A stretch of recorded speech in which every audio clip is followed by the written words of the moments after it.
Hey guys, it's Chris with History Loves Company, and today I'm here to tell you guys in 5 minutes or less how to identify a first period colonial home.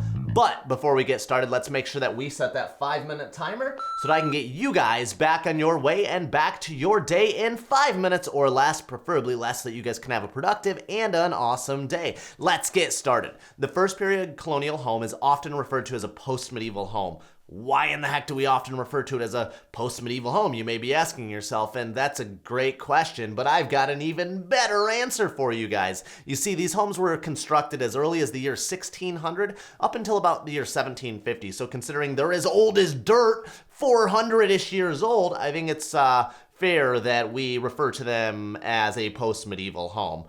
Correct? Yeah, I'm glad we're on the same page there. So it's also extremely important that we acknowledge that these homes are extremely rare, and that if we do stumble across one that's intact, that has not been heavily altered, there's a good chance that, it may have some great historical significance, and we may even see that historic designation right there alongside that front door. But with that being said, let's jump into some of the features of how to identify a first period colonial home. First off, before we really dive into the features of the home itself, I want to address the situation of, back in the 1600s and the early 1700s, cold, harsh winters were a serious problem for the early colonists here in the United States.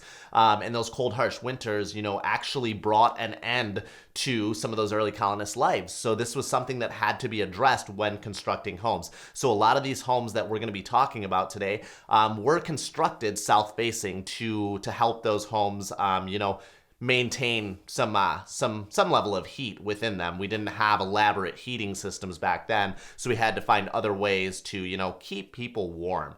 With that being said, let's jump right into these features that are going to help us identify these first period colonial homes. And we're going to begin on the exterior of the home. So we're going to start with the roofs. There's a couple different roof styles that you're going to often find in first period colonial homes. We've got very steeply pitched roofs, we've got cross-gabled roofs, and we've got salt box style roofs. So if it does have one of these roofs and you want to look for another feature to see if you are in fact looking at one of these post-medieval homes, you may want to look to that brick stack that comes out of the roof. Sometimes there's some smoke billowing out of it when we're cozy around a nice warm fire in the winter. I think they refer to them as chimneys.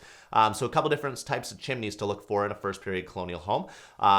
One of the most exciting ones, I think, is the cruciform chimney, which is not seen very often on a modern day home. I don't think anybody has a cruciform style chimney nowadays, but if you do see one, very good chance it's a first period colonial home. While in the northern states, you'd often see a centrally located chimney, so a chimney that would be straight in the center of the home, and then down south you would see end chimneys, so a chimney coming off of each end of the home. So a couple different things you can look for there. Another thing to take a look at is exposed nail heads on the exterior construction of the home. This was something that was very common in first period colonial home, as well as a couple different types of windows. So different casement windows, diamond pane windows that often had lead in them, or even some small glass pane windows.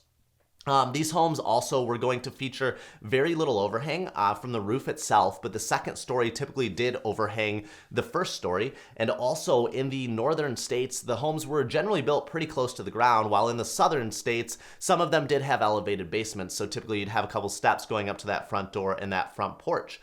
So with that being said, that's going to kind of take a look at all of the exterior features of this style home. On the interior of these homes, we'd often see a very simple floor plan that had a centrally located staircase that went upstairs to a couple of bedrooms on the upper level. So those are really going to be the main things you're going to look for when trying to identify a first period colonial home. And with that being said, I'm going to drop a photo of one right in here so that you guys can check this guy out and see exactly what they look like. This one here is actually one that is located in Salem, Massachusetts, that is still standing today, that you guys could probably go and check out if you really wanted to, take the trip out there. This was something that I was actually able to do a couple years back. So with that being said, book your tickets out to Salem, Massachusetts, check out this house, and remember, every home is a story. Let's discover yours. I think we beat the timer, guys. In fact, it looks like we have 42 seconds left. So what would we like to talk about today? Should we to discuss what we may be looking at next? Is it quite possibly the Georgian colonial home? Is that where we're going to go next? Or are we going to go with, the colonial revival? Are we going to go in order of, the years that these homes were built? Or are we just going to jump all over the place and keep you guys on your toes? I don't really know, and I also don't really know how to fill the space of the, extra time when I don't actually make the video last a full 5 minutes. But I'm sure that you guys are just glad that I'm here chatting with you and enjoying my morning coffee with you fine folks over there. And look, we made it. There's that 5-minute timer, and you guys are back on your way and back to your day, because this video is 5 minutes or less, and that 5-minute timer just went off, so I am freaking out of time. Have a great day, guys. We'll see you next time.